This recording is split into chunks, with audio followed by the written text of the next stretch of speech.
So looking back at this weekend's Bundesliga action, just a quick roundup of the results from Saturday.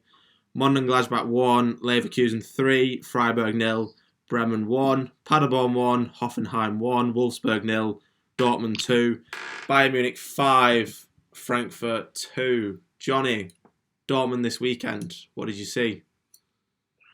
I saw another good performance from Dortmund and another goal for Rafael Guerreiro after his 2 goals last week.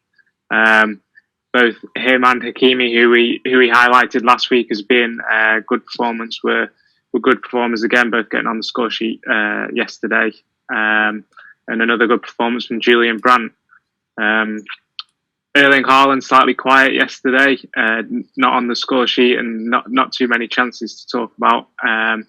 But again, another win for Dortmund. Swanee, you had the pleasure of watching the Bayern game. Yeah. What did you see from Bayern? What did you see from Frankfurt? Yeah, it was basically just a FIFA game. Bayern went 3-0 up, looked comfortable, cruising. Frankfurt scored 2 corners in 3 minutes, and it's game on. And then, thanks to some comical defending, Bayern cruised to a win. But we were talking just before we started. It was never really in doubt from Bayern's point of view. They look good. They look sharp. I don't think they're quite as on it as Dortmund might be at the minute, but going into Tuesday's game, I think they'll be pretty happy with yesterday, to be honest. Al, you highlighted both Hakimi and Guerreiro last week. How happy are you that they both scored this weekend? Yeah, I feel quite smug having said that last week, to be honest. But yeah, well, just like we said, one of 2 of many players at Dortmund at the moment. The system just seems to work so well with like blend of width and experience and youth coming through as well, and they're just looking like a well-oiled machine at the moment, Dortmund, to be fair to them. Sancho isn't even starting either. Yeah, exactly. How much that he's not started, they might sell him for somewhere like 150 million and they'll be fine.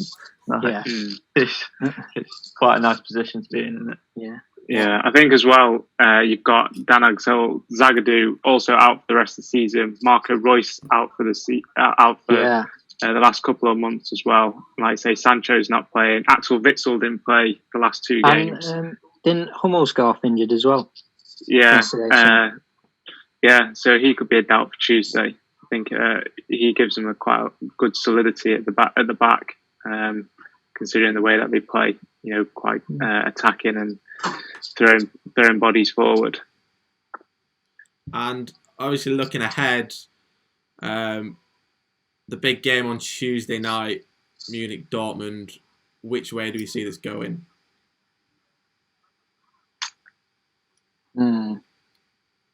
Tough one, really, really tough. It's really tough, isn't it? Based on what we've just said, that Dortmund seem a little more on it than Bayern at the moment. But I'll go with Dortmund. I think they look very sharp at the minute. Very sharp. So I'll go with them. I'll go with Dortmund. 1 for Dortmund. Johnny? I feel if because Thiago was injured yesterday for Bayern, and there's Hansi Flick's keeping quite quiet about whether he's going to play or not on Tuesday. I feel like if he plays for Bayern on Tuesday, then I think that give Bayern the edge. So I'm going to say if Thiago plays, then Bayern will win. If he doesn't, then I'm going for a 2-1 Dortmund win. I'm just going to say Bayern then, just to make it interesting, really. Yeah. I mean, it would also seem daft for us all to just say Dortmund win and then Bayern go out and win 4-0. Oh, yeah, which could quite easily happen. Yeah, that's what I'm not saying they will, but dominate the game. Scores hat-trick, which is yeah for him, because I feel like he could score hat-trick against anyone, then obviously it changes things, doesn't it? So. Yeah. How much of an advantage do you think Dortmund will have playing at home? However, they haven't got the normal 80,000 behind them. Do you think that's much of an advantage that they can gain over Bayern? Well, I'd say compared to usual, it almost benefits Bayern in a way, because Bayern don't have to deal with that intimidating atmosphere that Dortmund can create. So, although Dortmund might have a slight advantage, I think Bayern would obviously rather it be in the situation than it is now. Yeah. So the weekly segment on this podcast is the Who Am I from Al. Al, what have you got for us this week? Okay, so this week's Who Am I? So this player has been teammates at club level with the following players: Pepe Reina, who was last week's answer, Henrik Larsson, Michael Ballack and Kaka. Some other stats are he has won the Champions League, the La Liga, the Premier League and the World Cup. Stay tuned to the end of the episode to find out the answer. Yeah. So today's topic on the podcast is the Champions League, with the final being this weekend, or should have been this weekend. So we thought we'd discuss the best individual performances we've seen across the Champions League. Swanee, what have you got for us? Yeah, it's tough this because there's quite a few, isn't there? But I did went with Messi versus Leverkusen 2012, finished 7-1, of which Messi got 5 of them. I also picked this partly because of the fact this was obviously his year where he scored 91 goals in a calendar year, which is pretty impressive. And then also something that amazed me, like obviously it's right, but he's only 24 when he did this, which I like everybody always forgets because he just seems like he never ages or anything. But 24 years old, scored 91 goals in a calendar year, and scored 5 goals in the Champions League match. Do you think that was his best ever year? Oh yeah, by a mile. Like even his influence, obviously his goals speak for itself.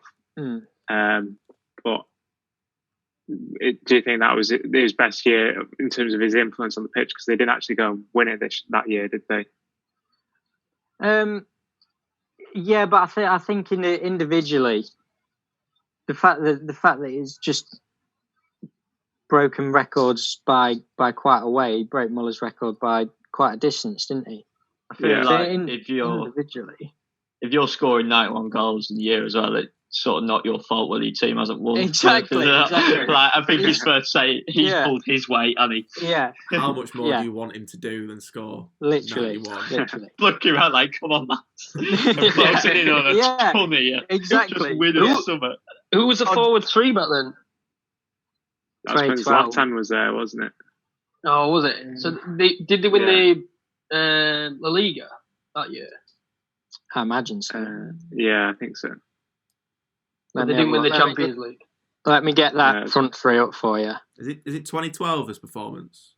Yeah. At the Bayern year? 2012. Yeah, 2012 it was. Yeah, so they won obviously the there, Champions League the year before. No, it was. The front 3 will have been... Ep2? It will have been Messi. Pedro was in there. David Villa was in there, and Alexis Sanchez was in there. So, Alexis. Yeah. So, I mean, I feel like he still definitely could have got some help somewhere across that front line. Yeah. I think you're asking. Definitely not his fault that they've not won the Champions League. I mean, that semi-final against Bayern, they were just demolished across 2 games. Is that semi-final? Yeah, where Ian Robben and Ribéry played. Scored about 14. Brilliant. Just ridiculous. Yeah. Scored a dozen. Yeah, identical goals. Yeah. All left foot. Yeah. Alex, what have you got for us? So I've gone for Neymar's performance for Barcelona against PSG, actually, just a few months before PSG went and signed him for 200 million or whatever. And it's the game where they obviously overturned the 4-0 deficit from the first leg. And basically, from just watching the highlights of it, he spent about 80 minutes just getting kicked, like got 2-3 men on him at every time, and he still found the way through. and then eventually he wins the free kick, which he puts away to start the comeback. He then scores the penalty under pressure, and then also for the Sergio Roberto goal, it's actually a much better ball than I remember from Neymar. It's just a lovely little dink left foot over, like just cuts out the entire defence and just plays in Sergi easy. And I think that's probably worth about 150 million of what PSG paid for him in the end. I feel like his value went up a lot after that game because that's when I used to like Neymar as well at Barca. I thought he was fantastic. And it's a shame, really, because that's why it's difficult, isn't it? Yeah. That's why it's difficult because do you boys agree that he has sort of tarnished his career a little bit? Absolutely. Yeah. By the way that he's acted at PSG. Yeah, and I feel like, he just sort of, people have lost respect for him, haven't they? Because completely. He's just not a likeable guy. No, he's not. But he was such a likeable guy at Barca. Yeah, like what a footballer! He's so entertaining to watch. Like just that sort of classic Brazilian samba style footballer, wasn't he? Like, it was just incredible to watch, and he still is now. But he's one of those players. Like, no matter how well he does, part of you sort of hates to see him doing well because at some point you feel like he needs just taking down a peg or two.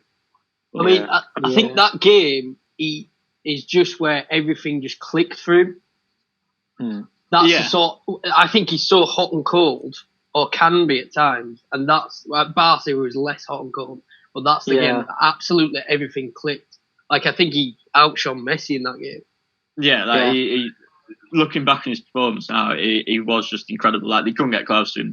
PSG, all they did all game was just kick him, which is obviously what happens to him now still.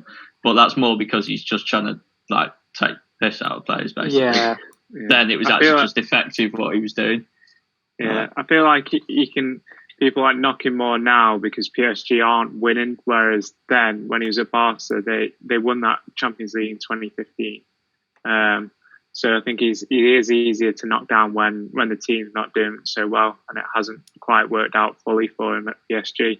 And I feel like it's also because you get that perception of he's also not that bothered about the team winning as long as he's doing well. Yeah, completely. The fact that I'm pretty sure he runs the club and team selection and stuff. Like you can imagine him going into the gaffer's office on the Friday and saying, "Don't fancy playing this weekend," and he goes, "Yeah, all right, mate. Yeah, that's fine." Like he gets through what he wants, and he's happier to just be like the big man than rather going out and winning trophies and that, which is what a player of his talent should be doing, to be honest. Yeah, completely. That was his main motivation for leaving Barca, wasn't it? To get out of Messi's shadow and be the main man. Well, now he's in Mbappe's. Yeah, exactly. Yeah. Do you reckon the price that he went for has tarnished his career a bit more? Like, if he'd have gone for, what did he go for, 150 or something? If he'd have gone for 80 or 90 at the time, where that was high, whereas 150 was super. I don't think it's his fault, for a start. No, but do you reckon people expect more because of that price tag?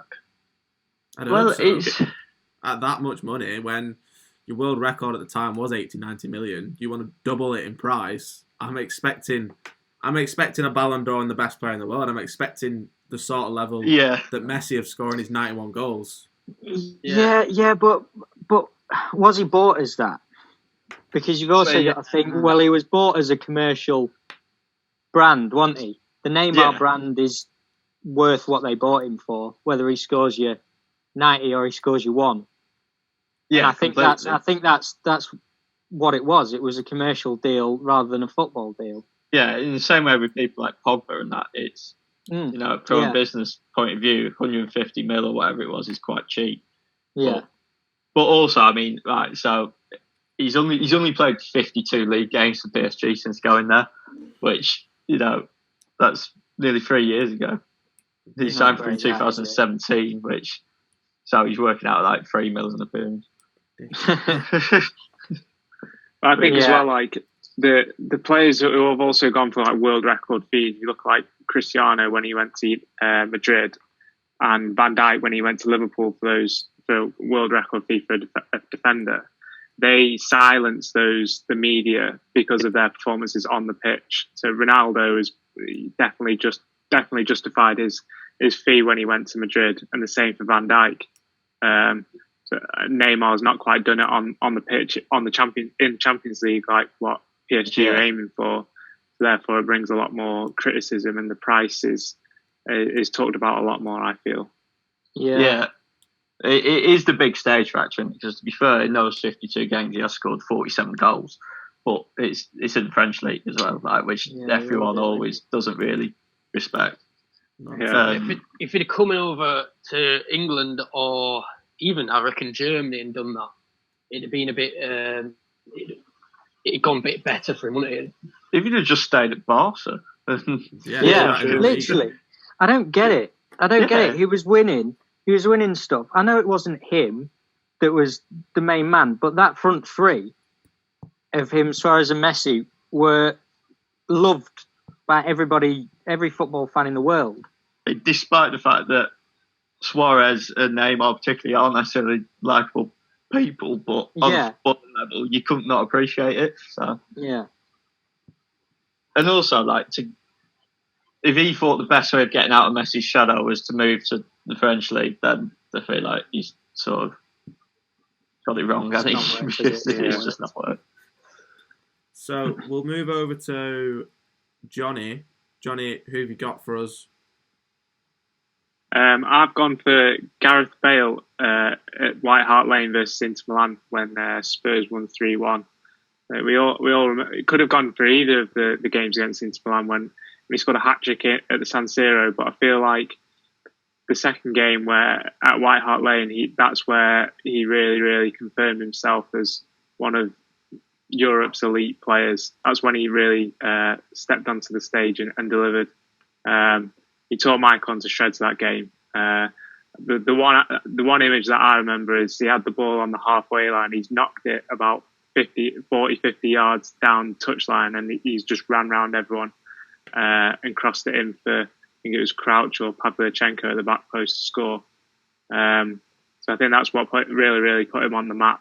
From being a left back to playing as a higher left winger. I think that's really what started his career and his form at Spurs. I think at the time of the performance, it was considered that Maicon was like the best right back in the world. Yeah. What he did to him was just different level. Yeah. So you've gone for the one at White Hart Lane, did you say? Yeah, I think there's got to be an honourable mention for his hat-trick at the San Siro, but I think that White Hart Lane game confirmed him as being an elite player. I think, like you say, Maicon. When you think of Maicon, you think of fast, powerful, athletic defender, and that's exactly how Gareth Bale tore him apart by being faster, stronger, and quicker than him. So I just feel like he's unreal that game. I think you've got to remember as well, this was the Inter team who had just won the treble the previous year with Mourinho. Mourinho obviously wasn't the manager that season. He left to go to Madrid, but I think the strength of that Inter team was something not to be forgotten. Just like we just mentioned with Neymar, do we think Bale's career has been slightly tarnished by maybe the last few years at Madrid, maybe at least last two? Or I think he had a big opportunity when Ronaldo left Madrid. I mean, the first year he went to Madrid, he was unreal. He scored in the Copa del Rey in the Champions League finals, but then was always sort of under Ronaldo's shadow. And instead of, if you compare it to Neymar's situation, Bale didn't leave to go and get his own limelight. He stayed. Yeah, it's more the other way round. It's injuries as well. He's been so unlucky with injuries. I was going to say, if he had played 50, 60 games a season, then Gareth Bale would be absolutely fine. He'd be lauded by them Spanish fans, but he's just been injured too much. I was going to say, if there's anyone that can tell us, as well, aren't they? Yeah. If there's anyone that can tell us about muscle injuries, it's you, Johnny. So you. I don't know what you're talking about, mate. But muscle injuries are some of the worst ones footballers say, don't they? I've read Michael Owen's book, and he basically said it ripped his career apart. Yeah. Let me read you some stuff about Gareth Bale compared to other great players for Real Madrid. So Gareth Bale has 105 goals in all competitions, 13 trophies, including 3 goals in Champions League finals. Zidane, 49 goals, 6 trophies. Luis Figo, 56 goals, 7 trophies. And Fat Ronaldo, 104 goals, 3 trophies. Why isn't he being regarded in the same light as these players, as a Galactico? Welsh. True. Yeah. And that will be a huge thing. He's Welsh. Yeah. Who cares about Wales? It's the old culture, lack of culture. He's not like engaged himself with the fans, to be fair, from what it seems. But I do think it's very, with Neymar, it's a one-way sort of thing where it's all about Neymar, whereas I think with the Bale situation, it's all about Madrid. Like, it's about their culture and their values, which Bale might not fit in with, and is. Like, I don't think Bale's really disrespected the club in any way. If anything, it's the other way around. Like, and the press hammering over there as well for no real reason. I mean, Bale can't even read the headlines that they're writing about it. Yeah. No, I think you're right there about it's about Madrid, but I think that's down to personality more, because Neymar, as you said, I think George said about him being a brand. Bale isn't really a brand. He's not bothered really about that. No. And Ronaldo took that off him.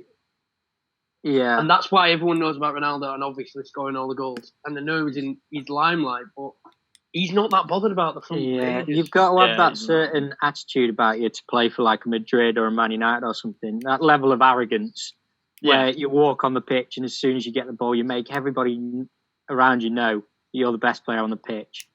Whereas I think for a long time, Bale, he just got his head down, didn't he? And I think that's probably why he's quite underrated, because he's never been bothered about attracting the headlines of being the main player in that, because he's a lad who worked bloody hard on his career as well. Like, a bit like a Scholes, really. Yeah, the way he transformed himself, like Johnny was saying, from left back into the goal scoring forward that he is now. It's hard work, and you put in the time, whereas some players can't be bothered doing that. No. That last season, Jimmy Traore. That arrogance that you talk about, do you think he had that when he was the main man at Spurs? Yeah, 100%. I think that last season at Spurs, when he scored them goals where he'd just pick it up and just hit it from about 30 yards, and I think he had that then. Which I think is probably why Madrid signed him. Well, speaking of Wales, he has that for Wales as well, doesn't he? Because like the Euros where he's pinging them from everywhere. Every free kick is like, well, I'm going to shoot because I can, because I'm Gareth Bale, but he doesn't seem to have that character about him at Madrid. Yeah, you can soon get lost in that Madrid team as well. When he went to Madrid, that team was the best team in the world. Yeah. You can he goes 8 or 9 games without a goal, you can quite easily get lost. Yeah. And this is a guy who replaced Ronaldo as the most expensive transfer as well. So, the expectations were bigger than what was probably fair. Yeah. So those Spurs and Wales teams where he was the main man, he played slightly more centrally, and they both built their team around him. Do you think that's what Madrid have missed out on by not doing that, as well as injuries? It's difficult, isn't it? Because they might want him to do that, but if he's out for 6 months, then they can't, can they? Well, and then when he comes back, he can't then go halfway through the season and go, oh no, we're going to completely change everything that we've been doing. And the exact same could happen with Hazard based on the start to his career at Madrid. Yeah. It's very similar so far, isn't it? Injuries and maybe not quite settling in straight away. And the Madrid fans are hard to get on side at the best of times. Never mind when you're not scoring goals. Now you're stopping playing because there's a global pandemic. It's not ideal settling into a new club, is it? So, do you reckon it could be down to? I think with Bale, it's down to the director of football. As in, like when he plays for Wales and Tottenham, it's quite English, direct, and when he runs at players, he looks dangerous. Yeah. But with Real Madrid, it's slow build up, and if you watch his goals, his best goals for like Real Madrid, it's when he's being direct. I always think. Yeah. Well, it's that Copa del Rey final one that springs to mind. That's the one I was thinking of. Yeah. Which reminds me of the one that Johnny just said against Michael, where he just burst down the line, and it's. That counter-attacking, direct football, that's why I think for Wales he works so well, because I know they look out for him, but he's allowed to. He's got space to run into. Yeah. Cool. I think that Madrid team as a whole over the last 18 months has been slightly better as a counter-attacking team. The one that keeps possession, because they have the likes of Modric and Kroos obviously are on a downwards curve, aren't they? Yeah. They were the kind of players who were happier to play a 10-yard pass between themselves and maybe look that ball over the top, which there was a time and place for that in football, especially in Spain, but I do think, it is changing now. So, over to George Brady. Who have you got for us? I've got R9, not Cristiano Ronaldo, actually. The fat Ronaldo for the 3 goals he scored against. Knew you'd say that. The 3 goals he scored against United in 2003, I think it was, in the 4-3 thriller. And I think he even got a standing ovation when he walked off the pitch. That's the sort of era where he was fantastic. He pretty much running on 0 knees, as you can see when he has a strange run. And the first and the last goal, the first one he takes first time, just fantastic, running away from goal. And then the last one, I think he belts it for about 25 yards. But the whole performance I think the team performance of Real Madrid does add to that. And that's when the Galacticos kind of clicked in that era. And the all-round stat of going round the keeper 88 times in his career. Mad. Phenomenal. Mad. Obviously, for a lot of us, this is a history lesson as well. Unlike Brady. I'll tell you what, it's mad that he's got a stat like that when he was such a good finisher. If you were terrible at finishing, you'd think, well, I'd just round the keeper every single time. Yeah. But when you're that good at finishing and you don't need to round the keeper.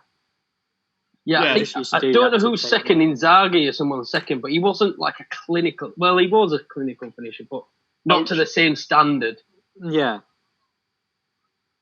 Yeah, and it was against United, which I kind of enjoyed. Yeah, that helps, doesn't it? Always helps.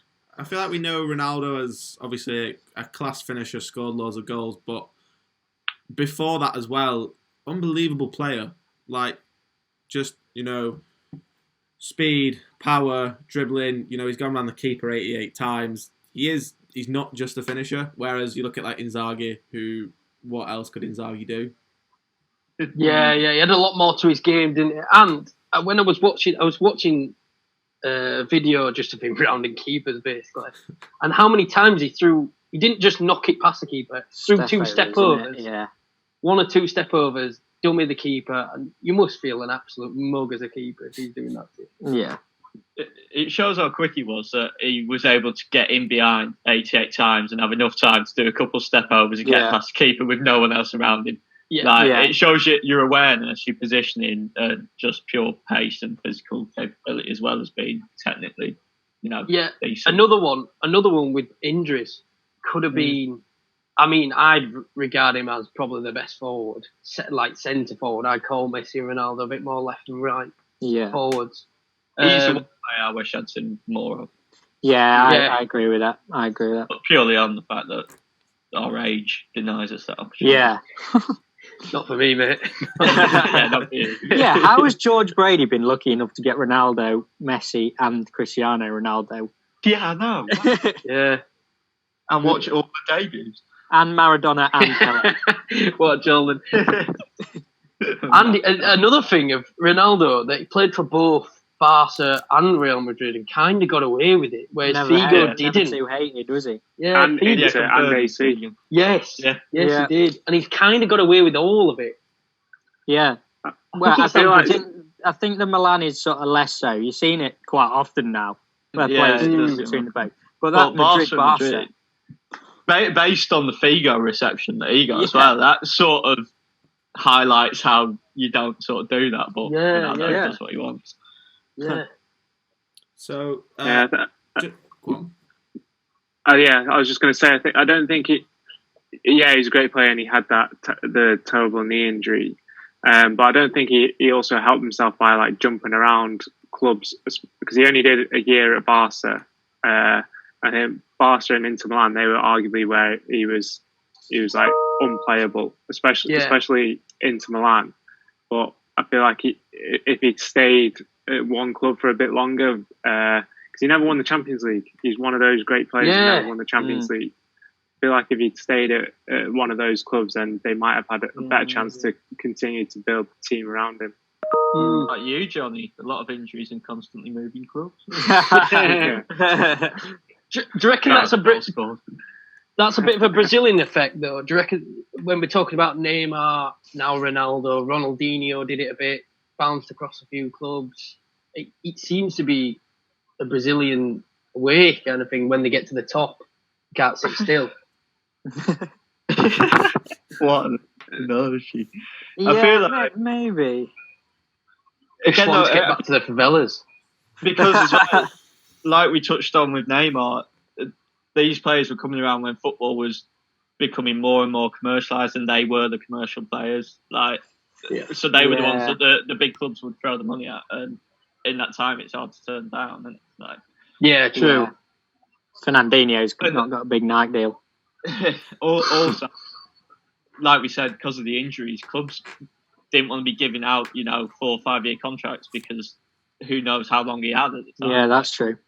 Yeah, very true. That's a good point, actually. Someone's waving a few million quid at you for him, and you're like, well, in 18 months, he might be totally useless. You might have to get rid of him that. That's true. So, just to round us out of this section, I brought one as well.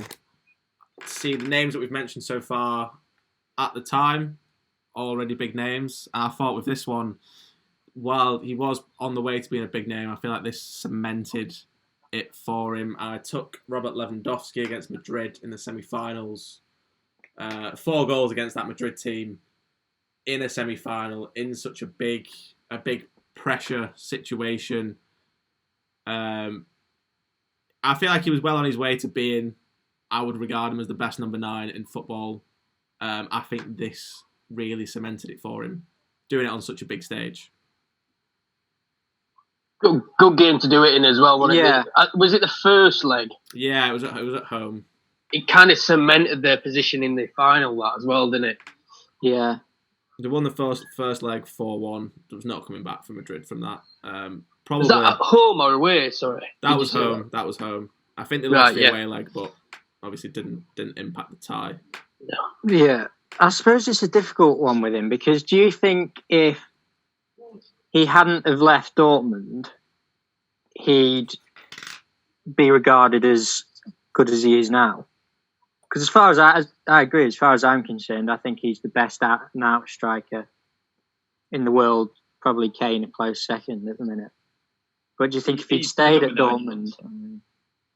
I think the move to Bayern kind of, it was that period where there was like 3 or 4 started moving across, didn't they, from Dortmund to Bayern, and it became a bit of a pattern where it's kind of seen not that great. It's like even though they're brilliant side.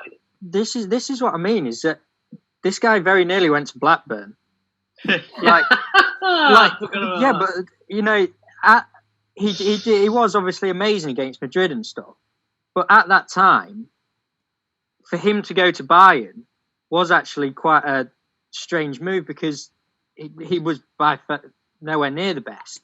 Yeah. Bayern picked him up at the end of his contract, didn't they? And I think, as far as Bayern were concerned, it was probably we'll give him a go. If he's good, he's good. If he's not, he's free. Mario Gomez is injured. He'll get a game. Yeah, literally. Yeah. I think it Which says seems something bizarre. to him. It says something to him that Bayern don't really keep more than one striker around. So they have their one striker. It was Mario Gomez. It used to be Luca Toni. Now, obviously, for the past quite a bit, it's been Lewandowski. They keep one big striker and then they might have a reserve on the bench. I think that's a lot to what they thought about him. But as you said, he almost went to Blackburn. So you want for the Icelandic. Yeah, literally. Volcanic cloud. Yeah, cloud. That's it. Yeah. Well, yeah, and I think the fact that you mentioned how Bayern only keep one striker also shows how in his own league Lewandowski is, because in the same way with Kane at Spurs, it's almost impossible to sign a half-decent second striker because you know they're not going to get in the team because he's irreplaceable. Which I think pays testament to how good and effective he is. Yeah, I think as well that period that he was at Dortmund, like you say, they got to the Champions League final, but they weren't seen as one of the top teams. And I think a good player who plays well in not as good a team and still shines. I've just looked up his stats for Dortmund. He scored 74 in 131 games for them. Jesus. I think that's the sign of a very good player. They're scoring in not one of the top teams, and I think he probably had to work a bit harder for his goals at Dortmund because whereas at Bayern there's stronger players where they're putting the ball on more on a plate for him. I can't remember the last time he scored outside the box for Bayern. Yeah, the amount of his goals just coming around the 6-yard box is class. Yeah, so I think that is a great example, Mike, because I think that's really what put him on the map, and that's where he proved he was one of Europe's elite strikers. Yeah, because Dortmund were quite an indie team to like at the time. They were, yeah. Like they were very, very FIFA career mode, sort of brilliant team to watch. But they were also nowhere near Bayern, and I know obviously they can compete with Bayern, and they still do. But moving to Bayern was. I'm trying to think of a Premier League comparison. It's sort of like moving from like Everton to City, Liverpool sort of level now. Like good team, but never really going to challenge. Like you'd never see Everton challenging. So yeah, I think of it analogies like when Berbatov moved to United from Spurs, who were sort of not the Spurs that we know now. He sort of proved himself that he was a class above the rest, and then moved to United. That was when United had just won the Champions League, the top team in the league. Cool. Yeah, definitely. Cool. Do you think they'll come? I mean, how old is he now? He must be 30. He's in his 30s, 32, 33.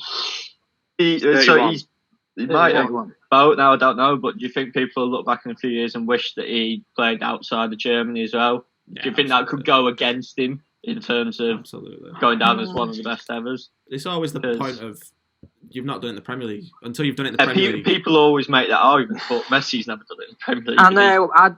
To be honest, I don't think he probably ever will go down as one of the best. I don't know why. Maybe it is because he's not left the German league. Well, I think a lot of people forget about him now. It's probably true. Then it just bored with him. Like it happens every year. It's just Lewandowski scored 30 goals again this year. Yeah, but this is what I mean: is that could Bayern have signed anybody, and they'd have had a fantastic career with the Bayern team over the last. Yeah, exactly. Obviously you can't say, but it'd be interesting. That's the thing, isn't it? Like incredible goal scoring record and everything, but you'd never pick him in your team of the decade or he just don't get near, does he? Like, no. It's a strange one, but I think everybody will look back at Bayern in this period as people look at Celtic.